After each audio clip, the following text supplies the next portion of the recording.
Perkenalkan, nama saya Nur Akia, saya mahasiswa dari STI Rio Akbar dengan NIM 2302020034 dengan mata kuliah Manajemen Keuangan 1 dengan dosen pengampu yaitu Ibu Dr. Asnawati SE MM.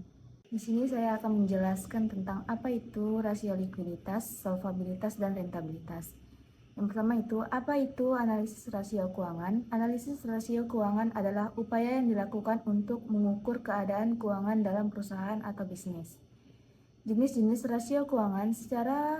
Cara menganalisis rasio keuangan dapat ditentukan dari jenis yang ingin dilihat. Di bawah ini adalah beberapa jenis rasio keuangan. Yang pertama itu rasio likuiditas. Rasio likuiditas adalah jenis perhitungan yang digunakan untuk melihat kemampuan likuiditas suatu perusahaan. Perhitungannya memperkirakan aktivitas lancar dan utang lancar yang dimiliki. Berikut adalah beberapa jenis rasio likuiditas.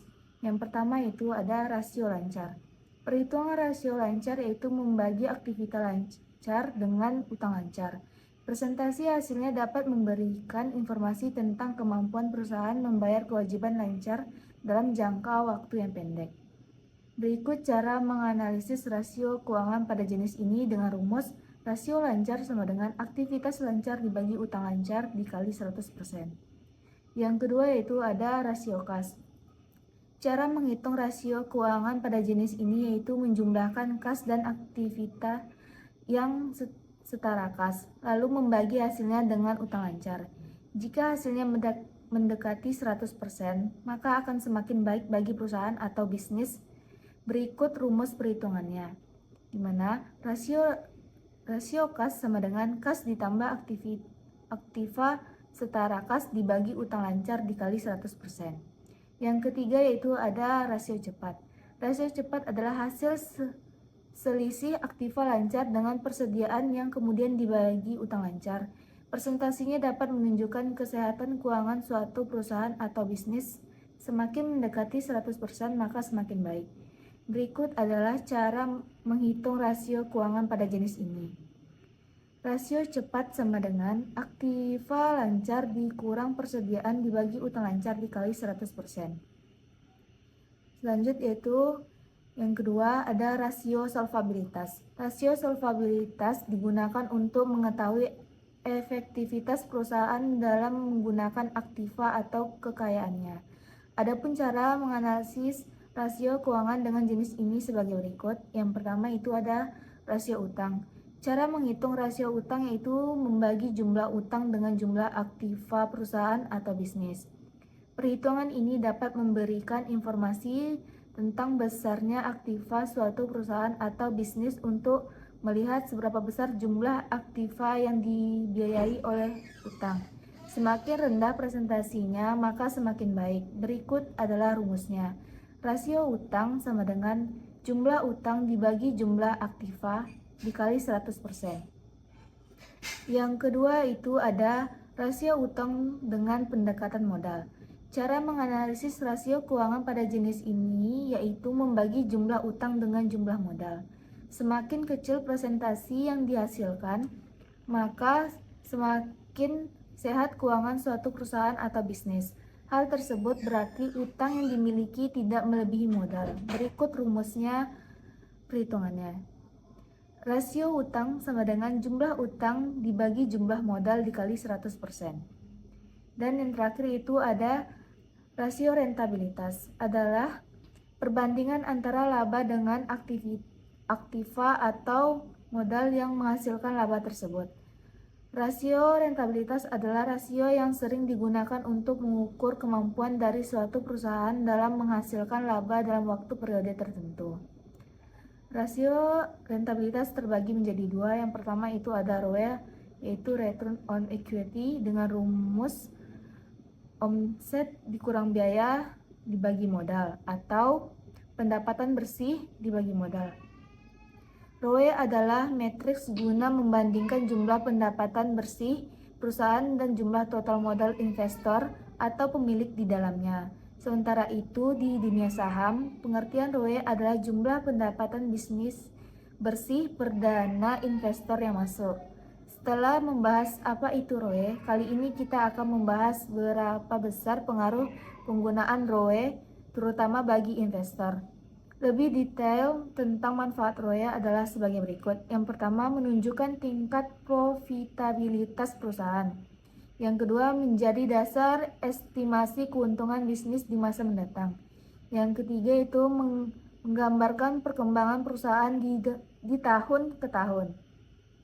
Keempat, menjadi indikator perbandingan dengan perusahaan kompetitor. Yang kelima itu menunjukkan kredibilitas perusahaan dalam mengelola aset. Yang kedua itu ada return on asset atau ROA. ROA adalah rasio yang berisi informasi tentang besarnya aset perusahaan untuk menghasilkan keuntungan. Cara menghitung rasio keuangan dengan jenis ini sebagai berikut. Rasio ROA sama dengan laba sebelum pajak dan bunga dibagi jumlah aset. Yang terakhir itu tujuan analisis rasio keuangan. Tujuan analisis rasio keuangan adalah membantu memberikan gambaran atau informasi keuangan pada berbagai pihak yang terlibat dalam perusahaan atau bisnis, termasuk juga para investor. Berikut ini adalah beberapa tujuan analisis keuangan. Yang pertama itu memberikan informasi tentang kesehatan keuangan, memberikan gambaran performa sumber daya perusahaan, menyajikan data efektivitas operasional manajemen, menunjukkan efektivitas strategi perusahaan atau bisnis, kemudian menampilkan data untuk pertimbangan besar pajak. Selanjutnya itu menjadi bahan referensi dan menjadi bahan evaluasi. Selanjutnya, saya akan menjelaskan tentang analisis rasio pada laporan keuangan dari PT Bank Negara Indonesia Persero Tbk tahun 2021 sampai 2023. Yang dimana Bank Negara Indonesia atau BNI merupakan salah satu bank terbesar di Indonesia yang jika dilihat telah mengalami perkembangan yang signifikan, terutama dari segi aset dan pendapatan, yang menjadi tolak ukur kinerja keuangannya. Selanjutnya akan menjelaskan rasio keuangan pada Bank Negara Indonesia.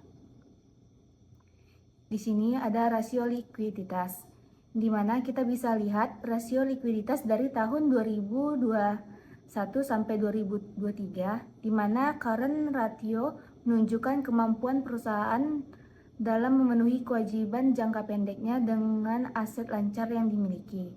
Nilai current ratio BNI di atas ini menunjukkan bahwa perusahaan memiliki kemampuan yang baik dalam memenuhi kewajiban jangka pendeknya.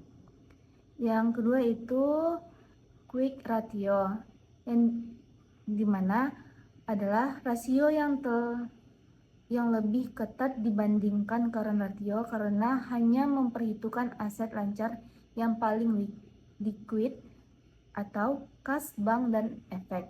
Nilai quick ratio BNI yang di atas ini mengindikasikan bahwa perusahaan memiliki kemampuan yang baik dalam memenuhi kewajiban jangka pendeknya dengan aset lancar yang paling liquid.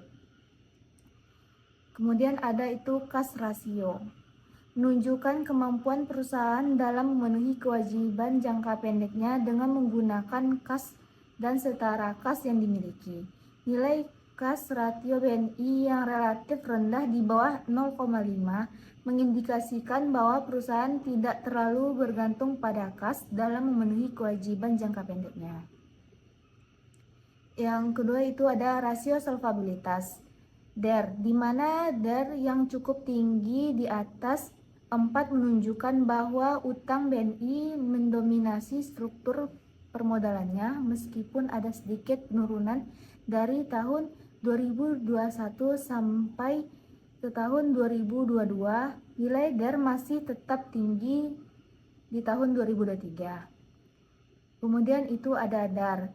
Nilai DAR yang konsisten di atas 0,8 mengindikasikan bahwa sekitar 83% aset BNI dibiayai oleh utang selama periode 2021 sampai 2023. Kemudian itu ada equity multiplier, di mana yang cukup tinggi di atas angka 5 menunjukkan bahwa BNI memiliki leverage yang tinggi dalam menandai asetnya selama periode 2021 sampai 2023. Dan yang terakhir itu rasio rentabilitas. Bisa kita lihat berapa persen atau jumlah dari rasio rentabilitas.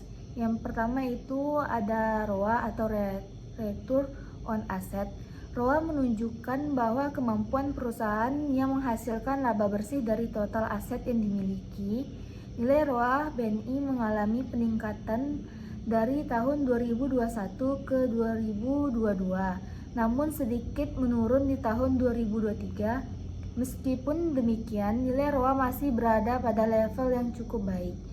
Yang kemudian itu ada Return on Equity atau ROE, di mana ROE menunjukkan kemampuan perusahaan dalam menghasilkan laba bersih dari modal yang dimiliki. Nilai ROE BNI mengalami peningkatan yang signifikan dari 2021 ke 2022, namun sedikit menurun di tahun 2023. Meskipun demikian, nilai ROE masih berada pada level yang cukup baik.